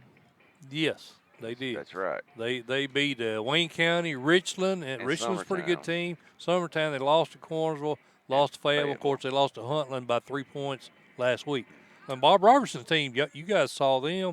Of course, y'all didn't have much trouble with them. But No, but I tell you, this game it's going to be another one. You know, I see why you put it in your top 25. It's 2, 3, and 3 teams, but it's going to be a close matchup. It's going to be a good matchup. 3 and 3. Somebody's got to get to 500. I think it's going to be Mount Pleasant. keep talking, brother. Don't pay attention to what I'm doing. Yeah, no. Go ahead and do your thing. But I think it's going to be Mount Pleasant. It's tough. I don't really have a reason for picking them over Loretto, but I think it's. I think they're just going to pull it out tonight for some reason. We putting your team warming up out here on the screen. I figured they'd get tired looking at us. I had a tough time with this one, Lee. What do you think? Man, I had a tough time with it too because I picked Mount Pleasant last week. I did and too. They let me down. I did too. We love Bronson Bradley. Them. But every time I pick them, we jinx them, don't we? Jinx them. But guess what? I'm going to go with my jinx again. I'm picking Mount Pleasant. Picking tonight. Mount Pleasant. I think Keyshawn Hudson. Well, they got 4 different kids with 150 yards rushing. They suffered that loss to Huntland last week. Now, how are they going to rebound from that? That's kind of a question mark for me. Some teams, when they have a big – and they're at a point now in the season, Lee, at 1-3 in the region, they're probably on the outside looking in, I would say, at 1-3 in the region. Of course, you got Fayetteville, you got Cornersville, Moore County. Who else is in that region? I'm leaving somebody out. Who am I leaving out? I'm drawing a blank right now, too. I'm drawing a blank, too. I was talking about the team. Oh, Fayetteville. That's the team. Fayetteville's. So you got Fayetteville, Cornersville, probably in all likelihood in, and Huntland probably in with the win over Mount Pleasant last week. So that leaves Mount Pleasant and Moore County, I think, battling for that 4th spot. So How much air did that take out of the bubble when they lost that game, knowing that they may not even have a shot? Are they going? Pack it in. They going to pack it in the rest of the year? I don't think. I don't so. think Bronson Bradley's squad will do that. Yeah, I don't think it's in. I don't either.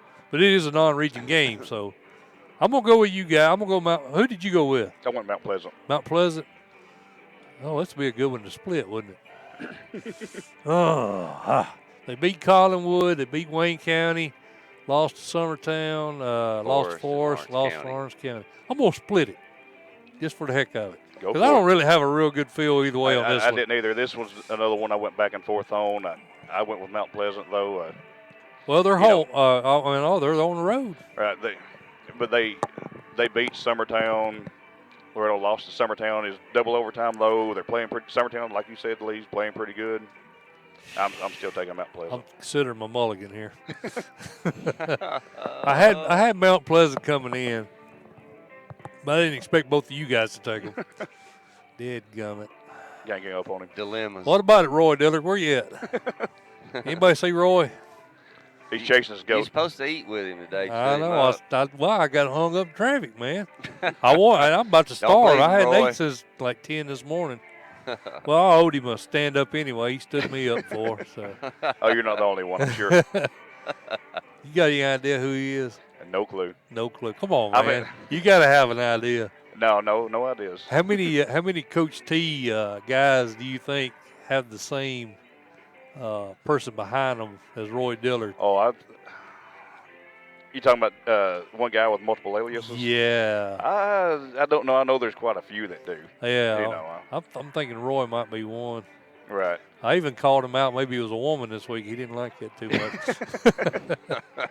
He will be happy you asked that Grider man his questions, though. Yeah, I did. I sure did, didn't I? I'm going to stay with it. I'll stay with it. Loretta. Germantown, Memphis Central. This is another game, really hard one to pick. Yep. 53% of our fan base like Germantown.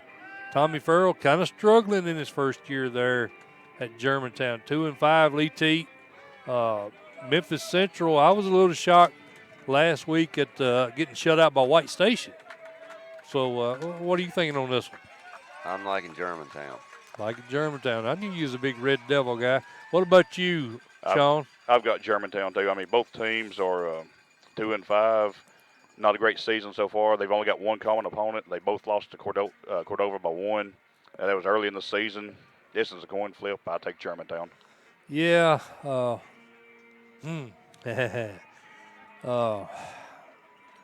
Running back Carter Beverly, he's kind of come out of nowhere from Memphis Central. He has 865 yards rushing, 7 TDs. Darren Turner, who was the number 5 recruit in the season, only has 179 yards passing the ball. Receiving. I don't know why he hasn't been utilized more. Right. I think Will Mason, he's kind of struggled at quarterback. He's only completing 43% of his passes, and that's why I'm scared of Memphis Central. Mm-hmm. That's the main reason I'm scared of them. And I'm not sold on Germantown. Henry County beat them 23-3 last week. Man, I may split this one with y'all guys. I'm gonna either come out looking like a genius or a dummy right here. Man, they lost 20 Did you even think about? I think White Station's that good. I think they're really good. Yeah, but look at this Germantown schedule. They lost to Olive Branch, Mississippi, powerhouse. Oakland, number 1 team, top 25 team in the nation right now. Right. DeSoto Central. Yeah. Top 50 team. And then Cordova. And what about the Cordova game? I got to go Germantown. You got to go Germantown. I'm going to split it. What the heck? Ain't no money on it, is it? No. Okay. I'm gonna split. Just pride, right? I'm probably not going to have any after this. Lake County at South Fulton. We talked to Coach Grider a little bit about this team here. He said he didn't know nothing about them. He don't keep up with the west side of the state. He has to play them, right? Yeah, we don't get much. He said much west coverage over here. That's what he said. He said Moore County's only team, and that's just because they was close in proximity that he even knew anything about. Well, and the guy who used to be head coach here when Vic started, Vic started under his dad, but then the next guy was head coach. His son is actually an assistant coach at Moore County now too. So okay. There's a lot of connection Right. with here and there. Got some South Pitt blood over there. Yes. Well, we like Jason Dawes, man. I think he Yeah, does a really good job Yeah, over he's there. doing a good job out there. Yep, no doubt. I got Lake County all the way in this one, guys. Lake County by a lot. Yep. Won't even be close. I don't even really know why They're I one had of the this top 4 teams in the state, and they stay that way tonight. Yeah, no doubt. All right. Giles County, Marshall County. We're at number 12, by the way. We're just past the halfway point. You gonna be able to stay at 6:30, or you got I'm good. Yeah, I'm good Okay. at 6:30. Okay, good deal. Giles County, Marshall County. This is a big rivalry game. A lot of bad blood between these programs, and a lot of that has stemmed from players transferring. Like Bo Wallace's brother transferred out from Marshall County like early July last year. Wow. His senior year, changed. He went over to Giles County, and so there's a lot of bad blood there. Now, the 2 head coaches, Thomas Osteen, started under David O'Connor, so there's no coaching bad blood. There's Right. there's fan base bad. It's kind of like you guys in Jasper.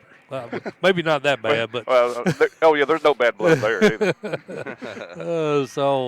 that's one reason why we got this one on. Giles County struggled late to eat, but look at who they've lost to: Page, Stratford, East Nashville, and Hendersonville. That's right. So I mean, they played a brutal schedule. They have. I still like Marshall County at home. Like Marshall County at home. Marshall County's been impressive, man. Right. They beat Springfield pretty good a couple weeks ago. What's your thoughts, Sean? Marshall County's 6-1. Giles County is 2-4. That doesn't mean anything a lot of times, but I think tonight it does. Marshall County. And they're home as well, so they're pretty tough to beat over there. We saw them over there against Shelbyville, and they probably should have won that game, shouldn't they, Lee? Yeah. Kilgreer's playing good, man. Yeah, their one loss, they had every chance to win that game. They were winning that game late. So yeah, Thomas Osteen's got it going on. And, I think. Hey, shout out to Clint Hammond's son, Bryson, last week. 9 of 11, 190 yards and 2 TDs, buddy. He's coming into his own, He Lee. is, yes, sir. I've been really impressed with that kid. I think he was Titan Player of the Week last week. Outstanding. Good job, Bryson. Yeah, he's a real deal, man. Another sophomore, so Yeah. he's good. His team you're a little more familiar with here, Sean, Trousdale County. I know you guys have matched up in a couple of state titles with them. Right. Good program. I always have great coaching up there. You know, Blake Satterfield, he comes from a coaching line. Oh, yeah. But, you know, the towns, Trousdale and South Pittsburg, they mirror each other in so many ways. This game at Portland tonight, Portland, Portland 4-3, not a bad season, but this one's Trousdale all the way. I'm not saying it's going to be mercy rule, but I don't think it's going to be that close. Really? Really? I think, I don't didn't get me wrong now, Portland's got a good team, but I think Trousdale.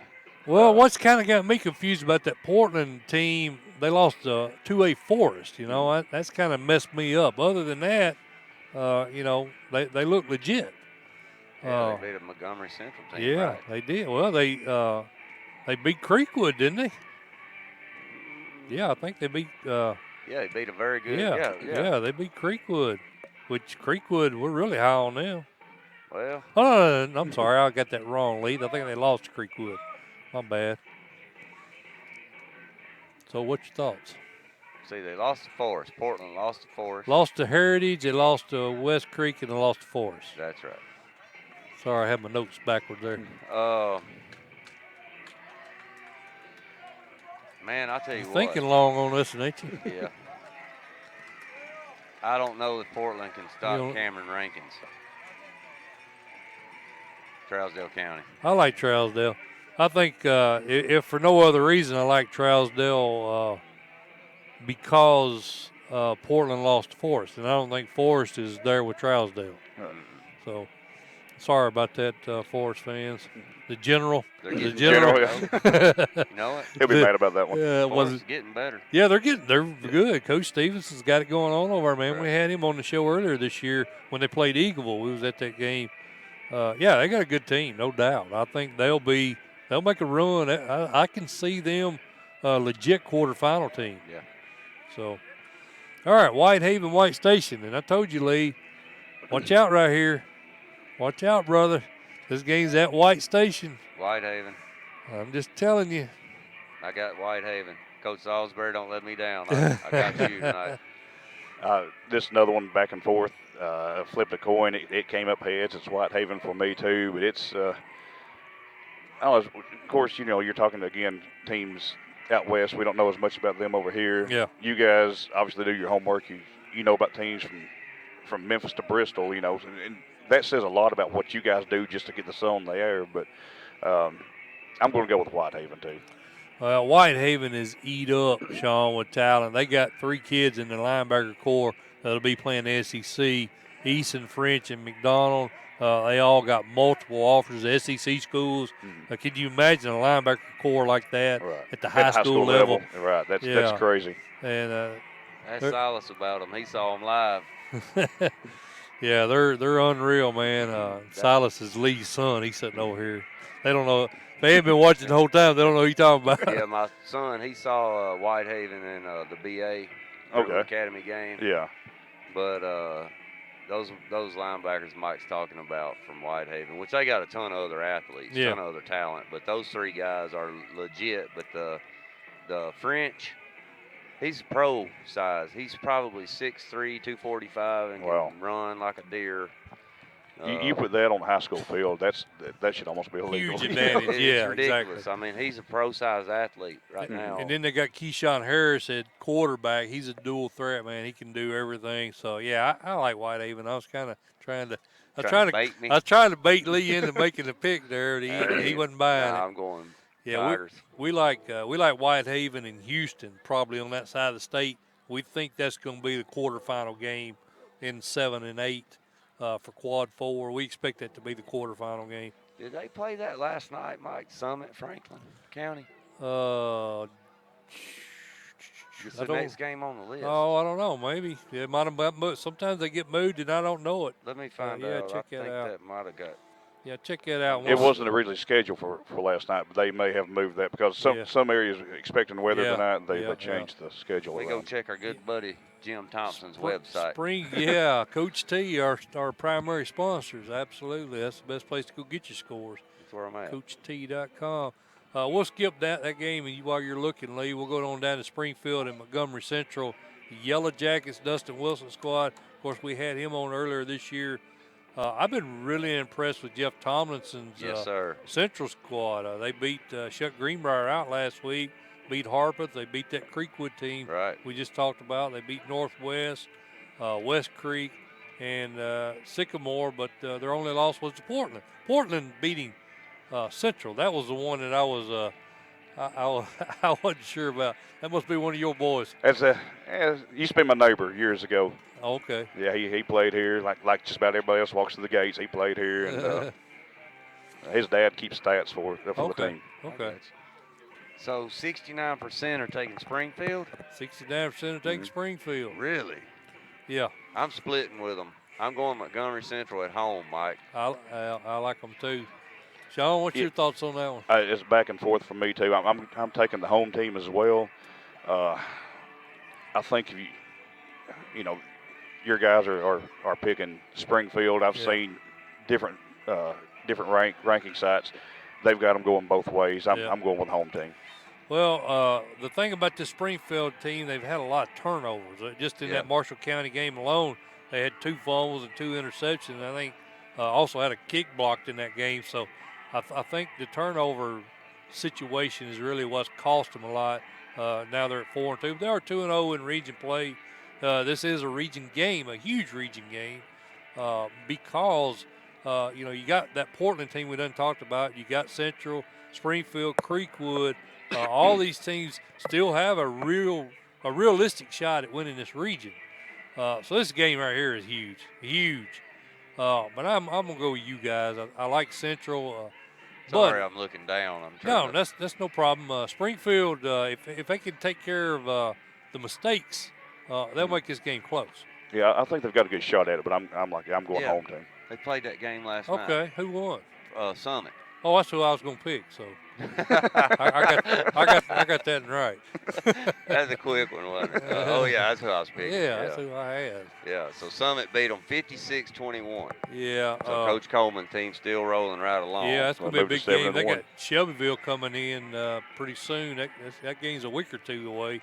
That's going to be a big game Yeah, there. well. Yeah, Shelbyville 5-1. That's going to be a Yeah. tough matchup. They're Shelbyville. legit too, man. Yeah, they are. They're good. They're starting a sophomore quarterback too.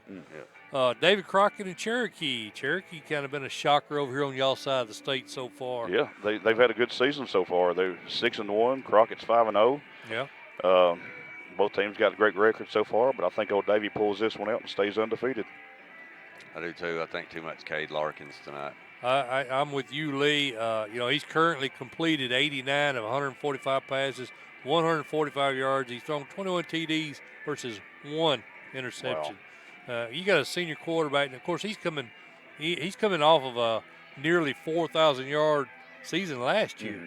So I mean, this guy to me, he's got to be at least one of the front runners for Mr. Football, I would think. Right. With those kind of numbers. 21 TDs and 1 interception. You've got to be in the running without a doubt. Absolutely, yeah. He's solid, man. He's got a real talented wide receiver there at Dante Hackler.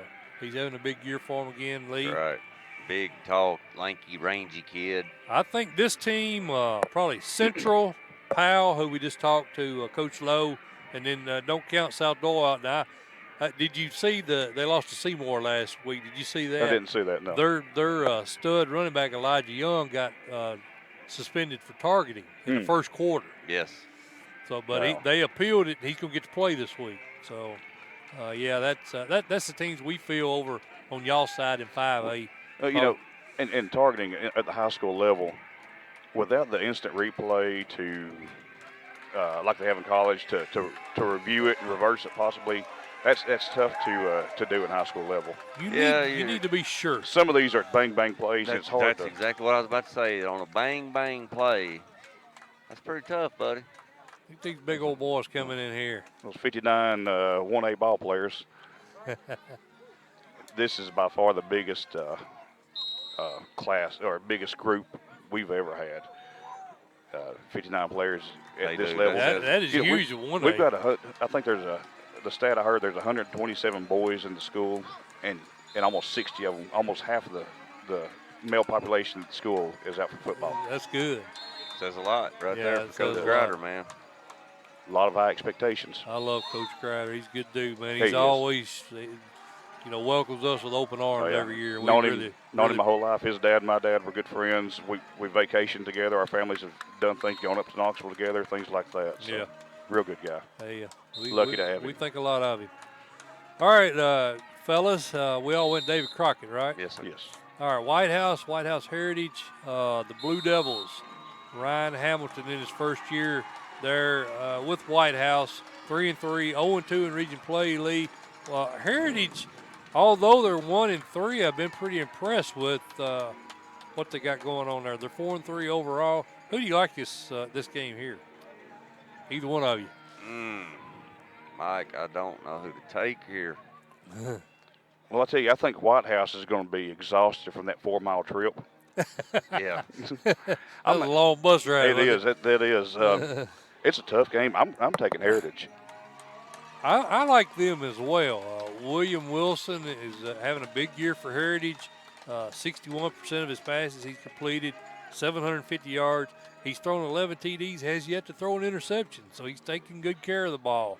I don't really know what happened to him. Of course, they lost to Creekwood last week. They did beat Portland, so that's why I said this region is so freaking hard to figure out. Well, their two losses. X beats Y and Y beats X. They and lost D to beats Greenbrier and Springfield by a combined total of 2 points. Yeah, exactly. I mean, Talk me into it. I'm going Patriots. Yeah, I mean they've been there. They've been there in every game. We're going to go against the crowd. But, I'm going Patriots. Yeah, the Twitter followers, Friday Main Event, like 76%, like the Blue Devils. Maybe we're in the wrong here. Maybe we need to reconsider. but I'm sticking with the Patriots. I am too. I like it. Now this is an interesting Yeah. game for me. Very good game. I wanted to go to this one, but it didn't trump this game here. Right. Unfortunately, it just fell on the wrong week. But our buddy Marty Wheeler's Cleveland Blue Raiders headed over to Shelbyville. Mm-hmm. What's your thoughts on this, Sean? Good game. Cleveland's 3-3, but you talk about tough schedules. They played a tough schedule. Shelbyville, though, playing real good football, 5-1. It's a long trip for Cleveland. It's going to be a longer ride home. I think Shelbyville gets them. What do you think, Lee? Wow. I'm going Cleveland because I went Cleveland last week, dude, and they were winning that game 28-7 against Bradley Central, and Bradley Central come back on them and got back into it. You know, just, man, right there that fast. So I'm going to go Cleveland on the road at Shelbyville. And you know why? I think Coach Wheeler can keep the ball out of Mason's hands. Or, I mean, Cunningham's hands. Cade. I said Mason's little brother. Yeah, Cade. Yeah. This is a tough one here, man. I think Shelbyville's kind of in one of those spots I talked about earlier, or they would have been in one of those spots where all their region games had, and of course we're talking had Summit beating Page. Yeah. Now, when Page beats Summit, they're pretty much locked in to the region title, provided they don't get knocked off by a team that's not expected to win that game. Right. What, you winking at all these little girls over here? No. Looking at Silas, he's laughing. Sue Teat just heard me say that, did she? Oh, where was that? I forgot. So Shelbyville. I guess where I was headed with this was that made the non-region games for Shelbyville not as important because all they got to do now is beat Summit. They beat Summit, they got the number 2 spot. Having said that, does that make this game any less, of a struggle for them? The fact that it's not a must-win as it would have been had Summit won, I don't know. I love Shelbyville. There's no doubt. I think they're the 5A ranks right now. I just think this is a matchup problem for them, Mike. Matchup problem. I do. I can see it, man, but this every time I go against this young Cade Cunningham, and of course he's got a healthy Caleb Marsh in the backfield now. I'm going to do Marty Wheeler a favor here. I'm going to pick against him. I'm going to go with Shelbyville. All right. That surprises you, don't it? No. I think it's a tough game. It's this one, Cleveland may be 3-3, but like we said, the schedule's been tough. I think they lost to Maryville and Bradley Central. Right. What makes me nervous is they got Bradley, a really good team, down 28-7. Right. And I don't think they're going to make that same mistake and let a team come back on them again. Right. I'm thinking about pulling that mulligan out. Have I used my mulligan yet? No. I don't remember. You thought about it, but I don't know if you actually did it. I think I'm going to use it. You going with Cleveland? I think I'm going to go to Cleveland. Blue Raiders. I done said and the main reason why is that getting up 28-7 on Bradley, that's not easy to do. It's not. If this game was in Cleveland, Benny Monroe Field, I would take Cleveland, but the drive. Right. Yeah, I can see that. All right, I want to do it. I'm going to take Cleveland. I didn't have a real good feel on that neither way. Greenback, Cofield, fellas, I'm going to try to speed it up a little bit as we're getting short on time. I don't think we need to spend a lot of time on this because I think traditionally this is a good rivalry game, but this Greenback team is off the charts good. They're incredible. They're incredible. They lost the first 2 games. They lost to this Meigs County team we're about to see, but yeah, as the season went on, they started to gel, and they are a force. And hopefully we get to see them in the semifinals. Yeah. Hopefully we win. Yeah. But that's going to be a matchup, a great matchup. Y'all have to go over there, We'll right? have to go over there. Yeah. And tonight I think Greenback runs all over Coalfield. I don't think this one's going to be close. Yeah, Lee. Greenback. Yeah, Carnes is playing unbelievably good. He is. And then with Willis, Holden Willis, and his mom actually watches the show every week, believe it or not. Holden Willis's mom. Oh, yeah. That kid is – he's a good ball player. player. He's a real deal, man. He is the real deal. And now he's got Carnes throwing the ball to him, man. They're probably the best, I would say, in the state, at least at the 1A level, quarterback receiver combination. They're very if good. you look at just the numbers. Right. Yep. So They're very good. all right, we'll go with Greenback, Bradley Central, and Maryville. We just talked about Bradley Central coming back. Huge comeback last week from 21 down. Everything's got to go right to come back from 21 down. It does. And it did. They scored on all 5 opportunities last week in the second half. Javon Burks, or is it Javen, or how you say that? Javen Burke. Javen Burke. I have to get Lee to pronounce the names for me. I ain't that smart. Quarterback accumulated 337 total yards, 212 passing, 125 rushing, and 5 total TDs. He was lights out last week. Yeah. But he's going up against Maryville. Yeah, you can't get down 28 points to Maryville. No.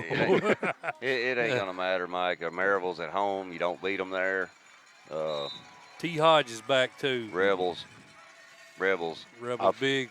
I think Bradley Central holds it close for a while, but then Maryville pulls away and I wins think it. That's kind of what I'm thinking too. 10 to 14 points. Point spread. Yeah, I'm thinking 14, probably at least. Maryville's tough, man. Yeah. They're really good. I think they're coming off a bye week, aren't they? Was that Fulton game last week? I don't remember. They may be coming off a bye. I'm not sure about that. Ray County's been a shocker for me this year. They have been. Undefeated. Very good team.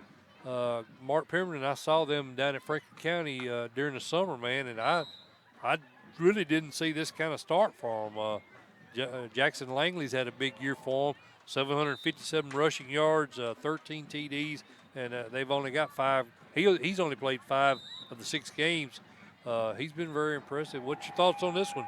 Red Bank also undefeated. Red Bank's a good team. I picked Red Bank and the Coach T Pickums, but I'm going Ray County right here. Hedging you bet, huh? I am, but the reason being, now Ray County's got a good program going, good season going. So does Red Bank, but Chris Brown will not be on the sidelines. Red Bank's head coach.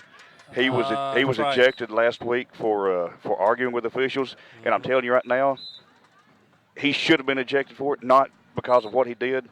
If that happened anywhere else and you don't get ejected, then you don't need to be coaching. He was protecting his players. Did you see what happened in that game? No, I did not. Okay.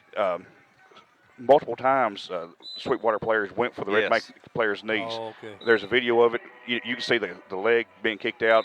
Could have been some damage done. Yeah. He went to the official, told them to look out for it. They did not. When it happened again, he went back out there, and he was defending his players because he said no one else was. He had to do it, and I don't blame him. Had that happened here, Vic Grider would have been ejected. He may not have been ejected for one game. He may have been thrown out for a few more. Right. You've got to, but without him on the sidelines, I'm going Ray County. I'm going to do just the opposite based on your information. I think they'll play for him. It can happen like that. I think they'll play for him. He was there for them. Right. I'm going to flip it around. It can happen like that, big time. It can be a motivational factor. I was for leaning them. toward Red Bank anyway, but to me, I think, and I see where you're coming from, 100%. But you're right; it could go either way. And a lot of times, the kids see a coach standing up for them like that, and they're going to put out a little extra effort. Ray County by a large margin. Really? Are you kidding? No, sir. Wow. Interesting. All right. So we split on that one then. You got any reasoning behind that? Bradley or you just Goodwin. Trying to smack me in the face with one? Bradley Goodwin, and it's a matchup problem. Bad matchup problem. All righty. I don't know anything about this game. Yeah, this is our game right here, man. It's time to talk. Time to talk the talk or walk the walk. There You're we going to be go. walking the walk to the press box. Yep. Well, I tell you. I know. Hey, what was your pick on Coach T? You going to stay with that, right? Yeah, I'm going to. Oh, no, not the one. Not the one I posted today. No. You know.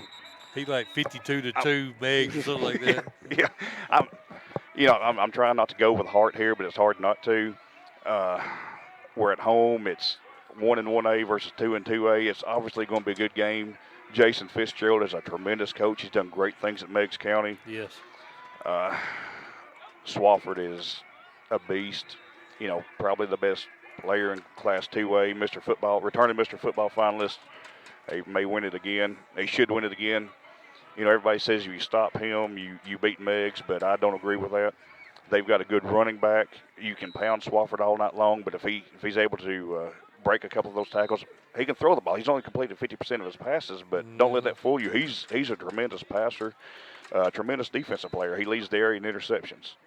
He's obviously he's committed to Navy, so he's a good ball player. He's a smart kid.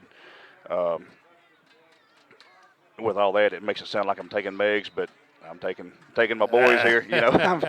I would be shocked if you didn't, brother. We're at home. The atmosphere here is going to be great. The fans are coming in.